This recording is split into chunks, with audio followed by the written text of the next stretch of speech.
Okay so इस video में हम लोग एक प्रॉब्लम डिस्कस करने जा रहे हैं जो uh, आप ही में से किसी एक स्टूडेंट ने मुझसे पूछा था।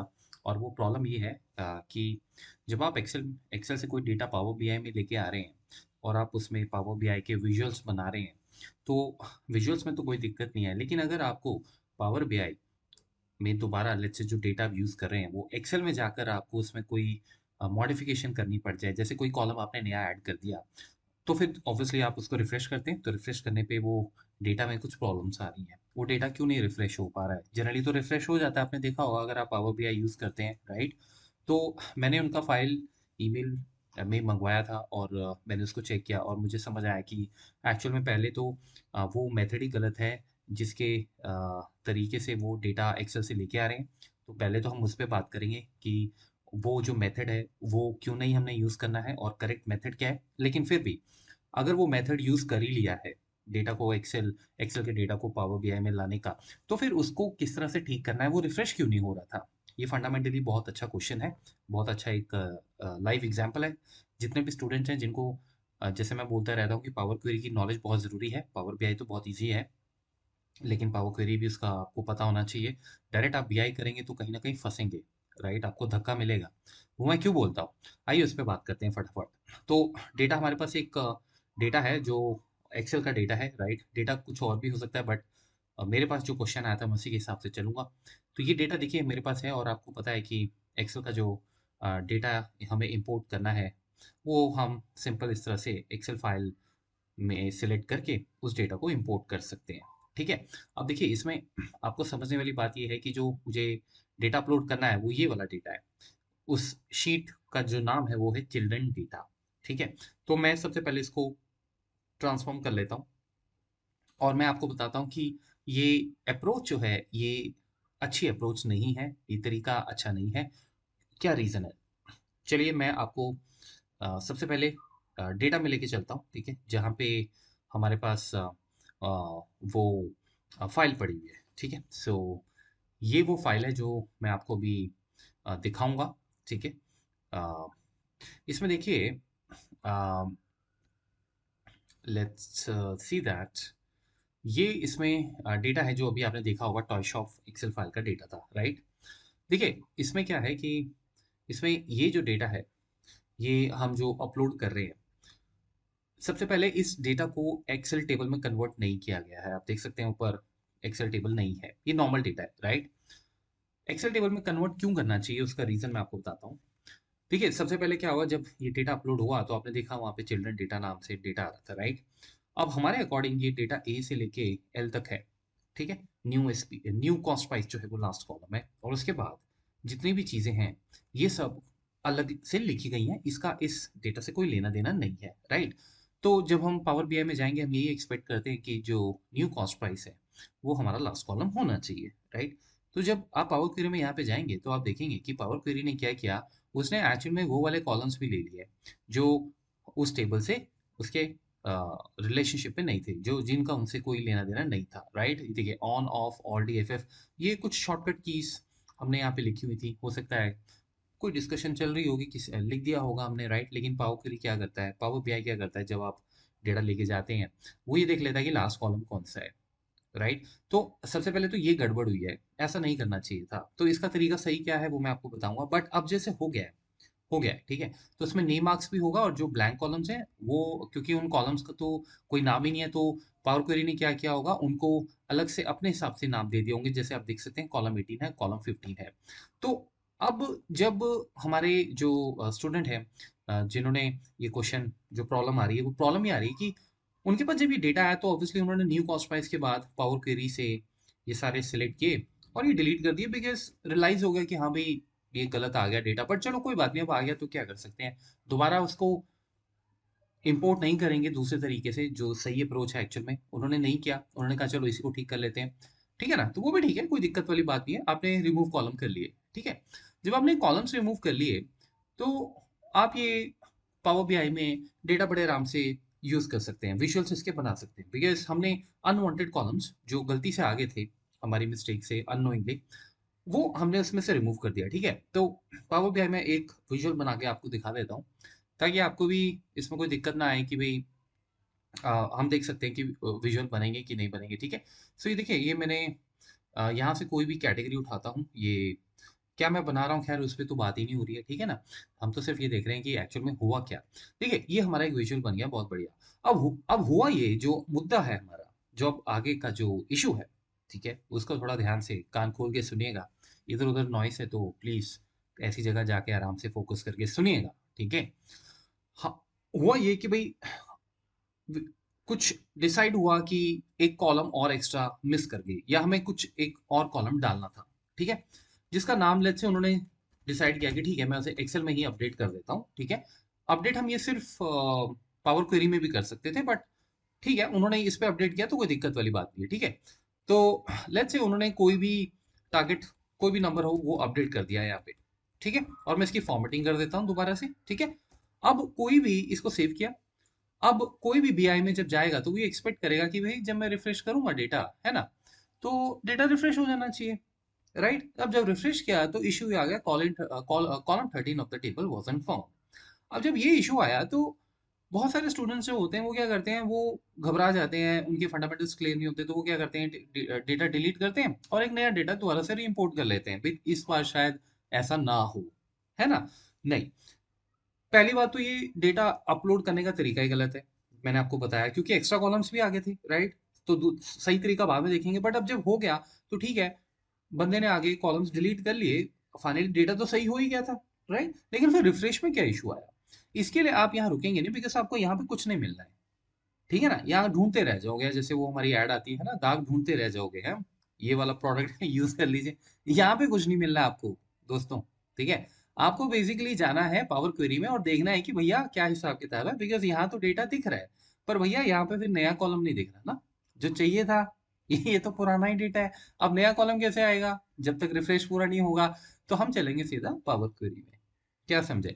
आज जब आप पावर क्वेरी में जाओगे तो पावर क्वेरी में डेटा आपको दिखेगा, जैसे फॉर एग्जांपल दिख रहा है, ठीक है। एक बार पावर क्वेरी में जरा रिफ्रेश मार लेते हैं, रिफ्रेश ऑल। ये मेरे को एक्चुअल में प्रॉब्लम आ गई देखने को कि भाई कॉलम 13 टेबल का नहीं मिला। अभी कॉलम 13 क्या है, जिस आदमी को पावर क्वेरी के बेसिक्स आते हैं, ये वीडियो उसको बिल्कुल समझ आ जाएगा। अगर आपने पावर क्वेरी आज तक देखा ही नहीं है तो फिर दिक्कत आएगी, ठीक है। बट एनीवेज आइडिया लीजिए, मैं तो यही कहता हूँ, कुछ अगर आपको नहीं भी आता है और आप कोई चीज देख रहे हैं तो उसे एटलीस्ट एक आइडिया लीजिए कि क्या हो सकता है, ये क्या करता है, राइट। तभी शुरुआत होगी।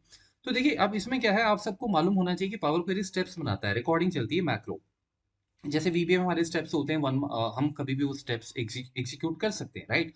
पावर क्वेरी भी ऐसा ही है कि वो जो भी आप स्टेप्स करते हैं वो स्टेप्स को रिकॉर्ड कर देता है। तो जब भी आप डेटा इंपोर्ट करते हैं तो पावर क्वेरी क्या करता है, ये सारे स्टेप्स खुद बना देता है, और ये सिर्फ इस टेबल के लिए नहीं, किसी भी टेबल के लिए वो बना देगा। और हर स्टेप का वो नाम एक इस तरीके से देता है कि जिस नाम से हम ये चेक कर सकें कि हाँ यहाँ क्या हुआ होगा, राइट। अब जैसे ये है सोर्स, सोर्स में मतलब उसने सारा सोर्स इकट्ठा किया होगा, हमने तो सिर्फ इंपोर्ट किया था, राइट। ये पावर क्वेरी ने खुद ही किया है, ये उसका अपना इंटेलिजेंस है, उसका अपना इंजन है, सब करता है, हमें इसमें जाने की जरूरत नहीं है। बस उसमें आप ये देखिए, वो ये बता रहा है कि ये शीट है, ये टेबल है। टेबल मतलब जो एक्सेल के टेबल्स हैं, proper tables, right. Control T वाले शॉर्टकट वाले, ये शीट्स वाले डेटा है, तो इसमें उन्होंने सारे आइटम्स के नाम दे दिए हैं, ठीक है। तो हमने चिल्ड्रन डेटा यूज किया था। उसके बाद उसने कुछ उसकी नेविगेशन की, उसको डेटा को रीड वगैरह किया, ठीक है। और उसके बाद उसने क्या किया, हेडर्स को प्रमोट कर दिया, प्रमोट मतलब हेडर्स ऊपर पहुंचा दिए, राइट। और फिर पावर क्वेरी क्या करता है कि सबकी डेटा टाइप्स दे देता है कि भैया कौन सा टेक्स्ट है, कौन सा नंबर है, उसे वो सही डेटा टाइप दे देता है। फॉर एग्जाम्पल, जैसे मैं हमेशा अपनी क्लासेस में बताता हूँ, जोन अभी क्या है, एबीसी 1 2 3। अभी ये क्या है, इसका इसका ये नहीं पता कि ये एबीसी है या 1 2 3 है, इसका कोई घर बार नहीं है, ठीक है। अब ये होमलेस है, लेकिन पावर क्वेरी ने क्या किया, उसको घर दे दिया। अब घर तो दे दिया, बट यहाँ पे अब एरर आ गया स्टेप पे। तो बेसिकली यहाँ पे अगर आप देखें, ये ऊपर लैंग्वेज जो इसे कहते हैं एम कोड, ठीक है, फंक्शनल लैंग्वेज, पावर क्वेरी पूरी फंक्शंस पे चलती है। अगर आप उसकी कोडिंग कल को सीखेंगे तो आप हर बार हर नए स्टेप में एक फंक्शन लगा रहे होते हैं, और उसका एग्जांपल आप यहाँ पे देख सकते हैं। हर स्टेप में एक फंक्शन लगा होता है, ये है टेबल ट्रांसफॉर्म कॉलम टाइप्स, हमने नहीं लगाया, पावर क्वेरी ने लगाया, बट अगर मुझे खुद करना हो तो मैं खुद लगा सकता हूँ। बेसिकली इसमें वो ये कर रहा था कि सारे कॉस्ट प्राइस को इंटीजर डेटा टाइप दे रहा था, सेलिंग प्राइस को इंटीजर डेटा टाइप दे रहा था, मंथ को देखिए टेक्स्ट डेटा टाइप दे रहा था, ईयर को इंटीजर डेटा टाइप दे रहा था। तो इस तरह से हर एक को वो कॉलम को रीड कर रहा था और देख रहा था कि इसको इंटीजर देना है, इंटीजर मतलब डेटा टाइप नंबर, और या टेक्स्ट देना है। जो उसको नहीं समझ आता है उसको वो दे देता है टाइप एनी। और देखिए हमारी शॉर्टकट की भी वहाँ पे लिखी हुई थी। एनीवेज़ अब देखिए हुआ ये है कि कॉलम 13 जो है वो उसको मिला नहीं है। अब कॉलम 13 क्यों नहीं मिला? क्योंकि भई फर्स्ट टाइम जब हमने डेटा इंपोर्ट किया था तो सब सही चल रहा था। हुआ ये कि कॉलम 13 अगर आप यहाँ पे देखोगे स्टेप में, तो यहाँ पे देखिए कॉलम 14 से शुरुआत हो रही है। कॉलम 13 ये है आपका, राइट? सॉरी, कॉलम 13 से शुरुआत हो रही है, तो कॉलम 13 अब उसको मिल नहीं रहा है। तो क्या हुआ होगा ऐसा? देखिए हुआ ये है कि भाई अगर आप पिछले अपने कॉलम में जाएँगे, आपको याद होगा कि पहले वो कॉलम ब्लैंक था जिसको हमने एक नया कॉलम इंसर्ट किया वहाँ पे, या मैं एक्सेल में आपको दिखाता हूँ। देखिए जब हमने फर्स्ट टाइम डेटा इंपोर्ट किया था ना, तो यहाँ पे कुछ नहीं था। तो उसको नाम दे दिया गया था पावर क्वेरी के द्वारा, क्योंकि पावर क्वेरी सारा डेटा सेटअप करता है, राइट? पावर बीआई के लिए। तो वो जो नाम था, वो नाम उसने, क्योंकि था नहीं तो उसने अपने हिसाब से कॉलम एम देखा, नंबरिंग में कौन सा होगा, ए अगर 1 है तो ये 13 या 12 जो भी है वो था। लेकिन अब आपने उसको नाम को चेंज कर दिया, राइट? और जो आपने नाम चेंज कर दिया तो पावर क्वेरी को तो नहीं मालूम, क्योंकि उसने तो पहले के स्टेप्स रिकॉर्ड किए हुए हैं। जैसे वीबे में अगर आप शीट 1 पे जा रहे हैं, शीट 1 डॉट सेलेक्ट लिख रहे हैं, अब शीट 1 को मैं अगर फ्यूचर में शीट 3 कर दूं, तो वीबे तो एरर देगा, subscript out of a range, right? Anyways अगर आपको वीबे नहीं भी पता तो भी कोई दिक्कत नहीं है। मैं सिर्फ ये कह रहा हूँ जो चीज पहले से रिकॉर्ड हो रखी है, अगर आप उस पर चेंजेस करोगे तो दिक्कत आएगी। तो हमें सिर्फ ये करना है कि उस कॉलम को टारगेट 2 कर देना है, ठीक है? क्योंकि अब हमें इसकी जड़ पता लग गई है कि क्या दिक्कत है, ठीक है ना? तो जो हमारा कॉलम 13 है ये वाला, मैं यहाँ पे सिर्फ स्पेलिंग्स का पूरा ध्यान रखूंगा, डबल कोट्स तो आपको रखने ही रखने हैं, ठीक है? क्योंकि पावर क्वेरी जो है वो केस सेंसिटिव लैंग्वेज है, जो मुझे बिल्कुल पसंद नहीं है, राइट? बट अब जो है सो है, टारगेट टू यहाँ पे लिखेंगे, ठीक है? टारगेट टू लिखते ही बाकी तो कॉलम्स एज इट इज रहे, बाकी में तो हमने कोई यहाँ पे हमने किसी के साथ कोई चेंजेस नहीं किए। तो मैं एक बार क्या करूंगा, मैं यहाँ पे एक बार एंटर मार के देखूंगा और ये देखिए डेटा आपके पास आ गया। वाह! लेकिन अब देखिए डेटा जब हमारे पास आ गया तो हमें लगता है कि बहुत बढ़िया, अब तो डेटा सारा हमारा ठीक हो गया होगा। नहीं, आप देखिए अभी भी यहाँ पे आइकन का साइन जो है वो इन्फॉर्मेशन वाला ही है, राइट? इन्फॉर्मेशन या वार्निंग जो भी आपको कहना है, क्योंकि भाई अगला स्टेप भी बाकी है। अगले स्टेप में भी तो यही हो रहा था। हमने कॉलम रिमूव किए थे, आपको याद होगा।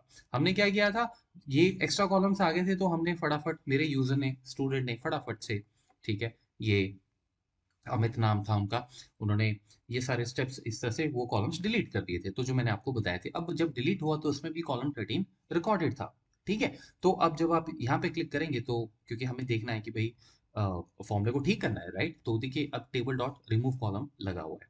हर स्टेप पे एक फॉर्मूला ही लगा होता है, पावर क्वेरी इस तरीके से चलती है। तो अब 13 का तो स्कोप ही नहीं है, 13 को हम उड़ा देंगे, बिकॉज 13 अब हमें चाहिए, क्योंकि कॉलम 13 जो है वो अब हो चुका है टारगेट टू, राइट? तो टारगेट टू तो यहाँ पे लिखने की जरूरत नहीं है। पहले क्यों लिखा था? बिकॉज पहले डेटा टाइप चेंज कर रहे थे, अब तो रिमूव कर रहे हैं हम। तो रिमूव में अगर मैंने टारगेट टू लिख दिया, राइट, पिछली बार की तरह, जैसे कहते हैं ना कि नकल के लिए भी अकल की जरूरत होती है, तो थोड़ा सा ध्यान रखनी है चीजें। अब मैं ऐसे ही यहाँ पे लिख दूं टारगेट टू, कि भाई पिछली बार भी स्टेप में भी यही लिखा था, इसमें भी, तो फिर वो रिमूव हो जाएगा, आपको कॉलम मिलेगा ही नहीं, ठीक है? एनीवेज, सो अब हम मारते हैं एंटर, और जैसे आपने एंटर मारा तो देखिए ये डेटा आपके पास वापस आ गया। जब ये डेटा आ गया, अब आप इसको रिफ्रेश कर लीजिए, जो मर्जी कर लीजिए, अब दिक्कत नहीं आएगी, जब तक कि आप उस टेबल में जाकर दोबारा से नया कोई कॉलम नहीं ऐड करते हैं। बिकॉज अगर आपने दोबारा नया कॉलम ऐड किया तो ये फिर उस कॉलम को, कॉलम 16 को बोल देगा भाई कॉलम 16 तो मुझे मिल ही नहीं रहा है, बिकॉज आप कॉलम 16 को कोई नाम दे चुके हो, ठीक है? तो जब तक कोई नया कॉलम आप उसमें ऐड नहीं करते हैं, कोई दिक्कत नहीं है। इनफैक्ट अगर आप नीचे की तरफ रो वाइज भी डेटा डालते रहेंगे तो कॉलम्स में कोई दिक्कत नहीं है, ठीक है? ये रिफ्रेश होता रहेगा, पहली बात। तो ये तो इश्यू था हमारे स्टूडेंट का, जिनका मैंने आपको जवाब दिया कि ये क्यों हुआ और किस तरह से इसको सॉर्ट आउट करना है। अब जाने से पहले ये चीज कि भाई एक्चुअल में डेटा इंपोर्ट कैसे करना चाहिए, देखिए पहली बात तो ये कि अगर ये शीट का डेटा, अगर आपको पता है कि यहाँ पे कुछ है, तो हमेशा आप इसका टेबल बनाएं। वैसे भी आप टेबल ही बनाएं, बट एनीवेज कई बार क्या होता है कि हमें नॉलेज होती है तो हम ऐसी चीज़ों से घबराते नहीं है, हम अपने हिसाब से चल लेते हैं। मतलब कि अगर ऐसा कुछ है तो, जैसे हमने अभी प्रॉब्लम रिजॉल्व की, आप वो भी कर सकते हैं।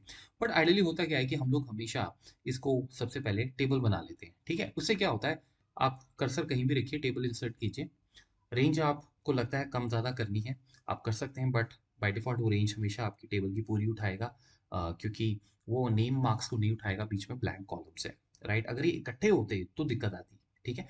टेबल के हेडर्स हैं, बिल्कुल हैं। जब आपने टेबल बना लिया, उसके बाद ये टेबल 3 के नाम से आपको ऊपर टेबल डिज़ाइन में मिल जाएगा, राइट? टेबल 3 आपको दिख रहा है। टेबल 3 का आप यहाँ पे रीनेम भी कर सकते हैं, वो आपकी मर्ज़ी है। जैसे मैं कह देता हूँ डेमो फॉर एग्ज़ाम्पल, ठीक है? और एंटर मारता हूँ। अब ये टेबल का नाम है डेमो। अब इससे इससे फ़ायदा ये होगा कि जब आप सेव कर लीजिए इसको, देखिए जब मैं इस डेटा को दोबारा से रिफ्रेश करने जाऊँगा, ठीक है?